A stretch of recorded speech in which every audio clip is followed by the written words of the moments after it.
Okay, well, while I'm waiting on the pressure cooker to depressurize, I'm going to go ahead and make up this grape jelly. I hadn't made up my mind what I was going to do with it, but I think I will turn it into grape jelly. But instead of just a traditional grape jelly, I like a little bit of spice in it.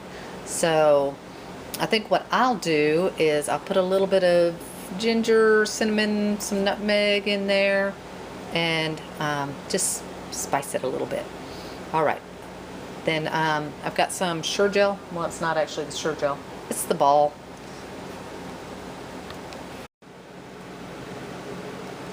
And of course, right as I started the wild grape jelly, the pressure canner depressurized. So let's see what they look like. So back over here to the grape jelly. I'm going to just let it, we're going to let it come to a cook. I poured some sugar in it. You'll see. And there's still a couple of seeds floating around in here. I guess we can get those out. Won't really hurt anything. There's not that many of them. They were wild grapes, like I said, so I put some sugar in here. I really didn't measure it because I'm just bad about not measuring stuff. But let's sprinkle a little bit of flavor in here. And this is some pretty potent wild grapes. These things that, boy, if you just try to eat them plain off of the vine, it's pretty bad. So I don't do that. They're tart. They will make your whole face pucker, and you will stay puckered for a week. Okay, maybe not that bad, but it's pretty bad. Okay, and I got some Chinese ginger. Love this stuff. It's really, really good stuff. Let's see. And I'm not going to put a whole lot in here. Maybe a 1/8 of a teaspoon. A 1/4 at the most. So let's see what we dig up here.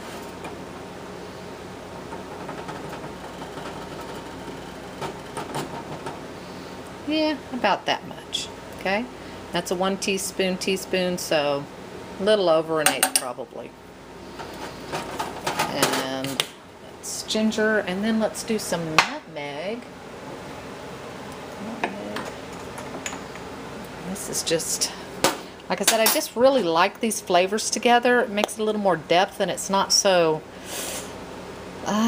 if you have kids, this might not be the best thing, put it that way. I mean, all my grandkids like it, but you know, it's just kind of, if you like kids that like just regular plain old jelly and they don't want anything strange or different tasting, then this might not be for you. Then just put in the sugar and just go with the sugar. But if you have kids that are willing to taste and try new things, then do this. Or if you're just adults in your house, it's a great way to kind of grown up grape jelly. Okay, so let's give that a little taste, see how that does. I'm going to use a little spoon. I don't want to use my stirring spoon to lick on it, I know. And then we're going to let this come to.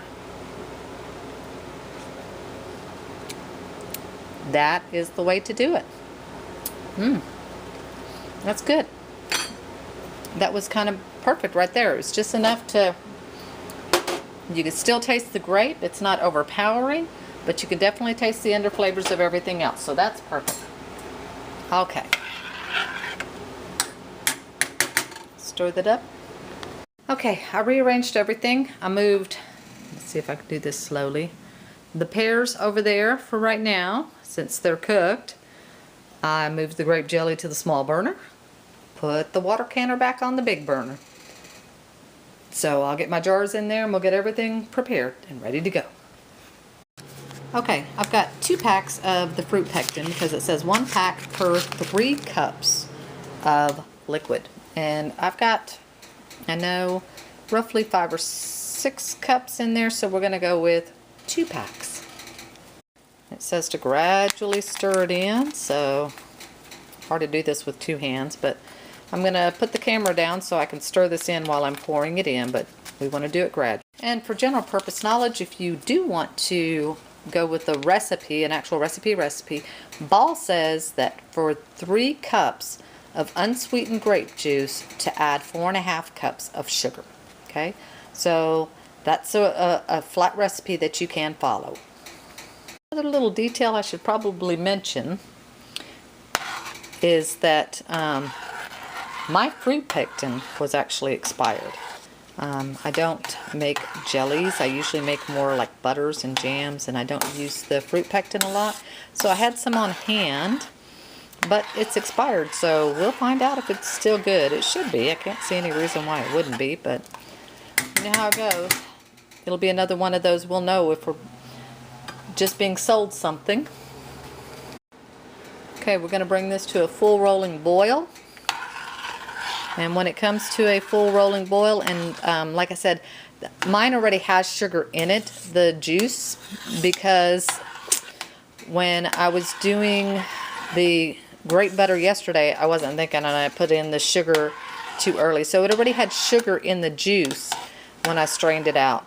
Anyway, so this already has sugar in it, but if you were following the recipe, you would not have put in the sugar yet, and you would bring this to a full rolling boil that cannot be stirred down. Then you would add in your sugar, and then you would bring it to a full rolling boil again.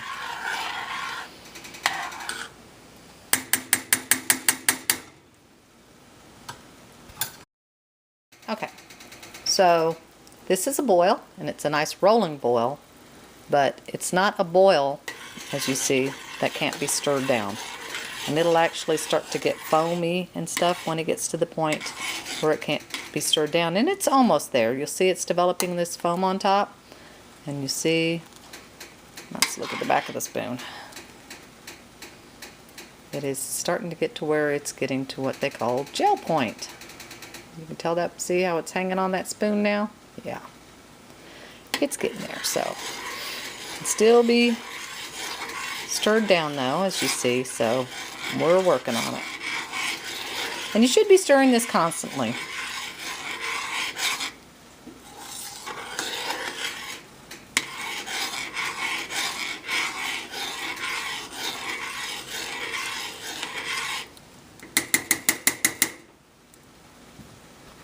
Okay, and now we're at the rolling boil. As you'll see, it doesn't stir down. Those bubbles are just coming anyway. See how they're just boiling right through the stir? There you go. That's how you want it. It's foaming. Now if I stop, you'll see it'll boil up real fast. There you go. So now we're at the point where we want to go ahead and we're going to remove this, or turn off the heat anyway, and we're going to start filling the jars. And we're going to leave a 1/4 inch of head space, and as usual, I already have my lids in hot water. I already have my stuff all prepared and ready to go, so we don't need to waste any time with that. Okay, let's get to canning.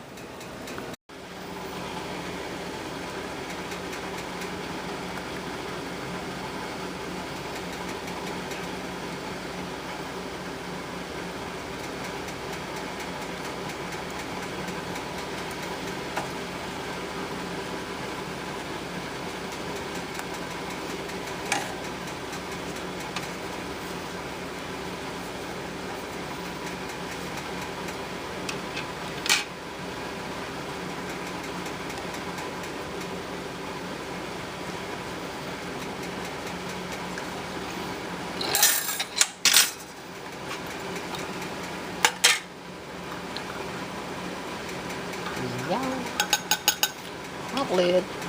Okay, gonna need 2 hands to put the lid on, but you know the deal. So let's see, 1/4 inch head space. All right, so we have 1 pint jar and 3 half-pint jars, and we're gonna process those for 10 minutes. There we have it. The timer is going off for the grape jelly. So That was pretty good timing. So now, like I said, I'm going to get this pear butter, this pear syrup going, and we're just going to keep this canner going until we're through today.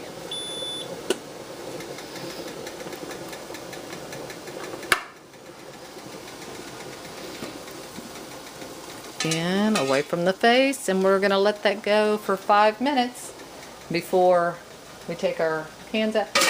And you could actually leave it in there, but I don't, because like I said, it's a busy day for the canner, so I need it. Oh, and there we have it. That's the wild grape jelly. So we have wild grape butter, wild grape jelly, pear pie filling, salsa, and pear syrup that I made the other day, and pear syrup that we are making right now. Just a little bit of change up the flavors a little bit, give yourself some variety.